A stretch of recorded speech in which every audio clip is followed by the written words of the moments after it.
The triumph for Jeff Capes, the heaviest man in the contest. Just under a second.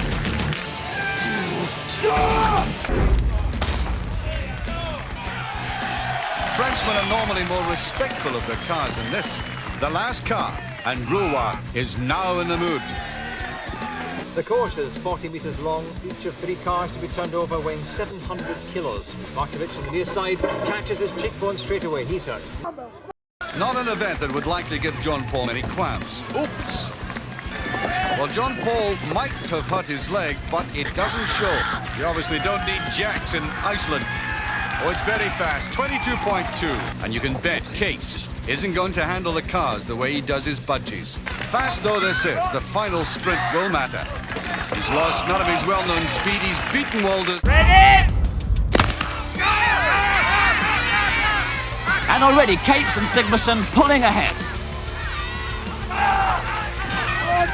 Jeff slightly in front there, but it's very, very close. And there's a triumph for Jeff Capes, the heaviest man in the contest and also the fastest. It must be due to gulping in this bitterly cold air so quickly into his lungs. Jeff Capes also having difficulty in breathing after the demanding race. That's how you're gonna die. Before he went out, I asked him how he blocked out the pain. I think of the things that bring me the most joy in my life and my family. You see, I think of God and my family. How corny that sounds, I don't care. Nothing theatrical about that yell. We could say he's calling for mercy.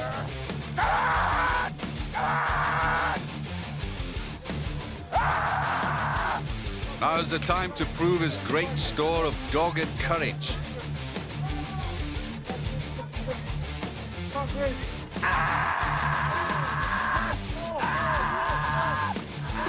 He's done it. He's beaten John Paul by just under a second. What a sight to behold. Travis Ortmeyer strapped to 96,800 pounds as he approaches the finish line, and the journey begins for American Brian Shaw amid adverse conditions. Guys, this is just a Herculean task. Remember, that's 96,800 pounds, more than 48 U.S. tons. It's a tough pull, but if anybody can do it, Brian Shaw at 6'8" and 380 pounds. He's got it moving pretty good. Quick hands, Kaz. You gotta like that. He's a hard worker. You can just hear it with every breath and every step. Busting his tail. Trying to top the time of 40.53, and look at this.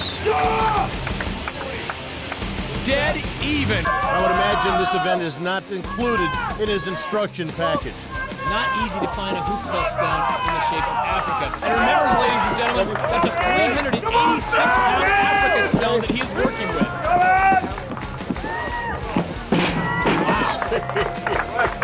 He is a newcomer to the world's strongest man, but I have a feeling, Bob, we're going to be hearing more about this guy in the coming years. Well, the smile is starting to disappear, as is the quick pace. So we should be seeing this come to an end pretty quickly. Wow, this is amazing.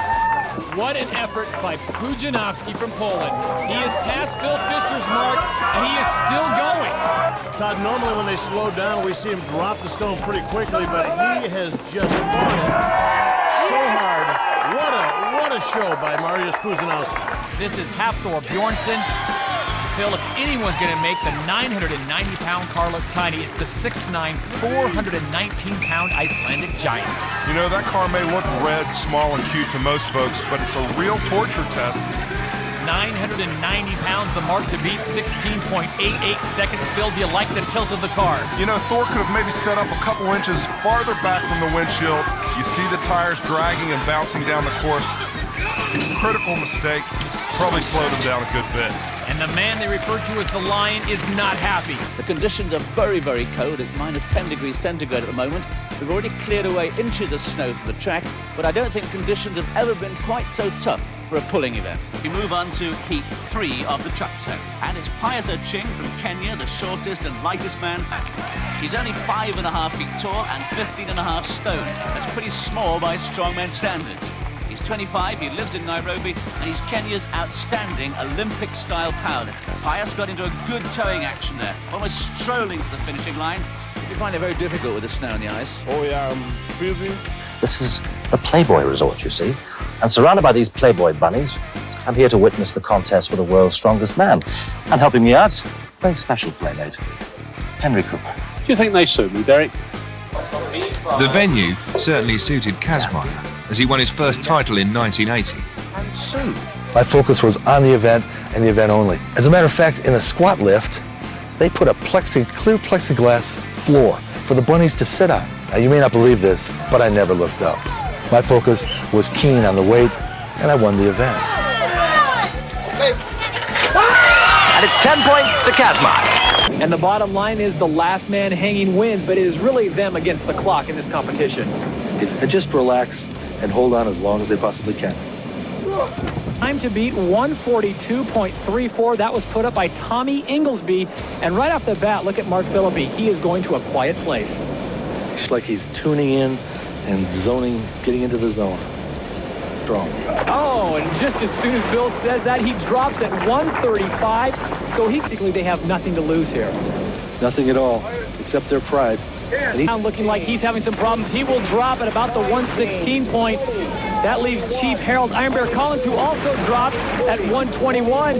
Let's see if Mark Philippi can hang on. He's got about another 15 seconds, and Tommy Inglesby is just hoping that he drops. 32.